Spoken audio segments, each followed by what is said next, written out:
Briall Gwilym dwi bellach yn gweithio fatha bydraig ers 2 flynedd yn Ysbyty Gwynedd ym Mangor, a fues i yn Lysgennad i'r Coleg Cymraeg yn fy nhrydydd blwyddyn yn astudio Mangor. Fel Lysgennad ges i'r cyfle i fagu llwyth o sgiliau, magu hyder, siarad cyhoeddus, cyfathrebu'n glir, y defnydd o wefannau cymdeithasol i hyrwyddo yr iaith. Mae'r sgiliau yma i gyd di'n helpu yn y swydd rwan fatha bydraig, ac yn enwedig yn ystod y cyfweliadau.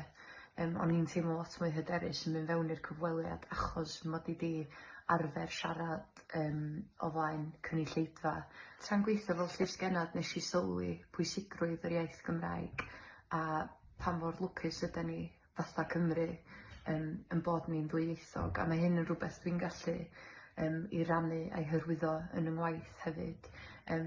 Dwi'n rhannu efo teuluoedd gymaint o fanteision sy'n yna o fod yn ddwyieithog, ac yn y gobaith felly bod y Gymraeg yn cael ei dysgu i'r genhedlaeth nesaf. Ges i hefyd y cyfle tra'n Lysgennad i weithio efo llysgennadon eraill, a mae'r sgil yma, ma'n rhywbeth dwi'n ddefnyddio ddydd i ddydd yn fy ngwaith fatha bydraig.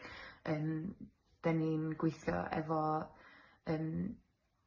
gweithwyr iechyd o feysydd gwahanol, a mae'r ffaith bod fi wedi cael y cyfle yna i weithio efo pobl a gweithio mewn tîm tra'n Lysgennad, mae di'n helpu wedyn yn fy ngwaith.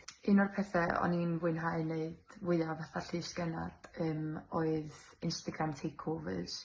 O'n i'n meddwl bod o'n gyfle gwych i ddangos i darparfyfyrwyr neu myfyrwyr eraill sut fath o beth ydi astudio cwrs galwadigaethol fel bydreigiaeth.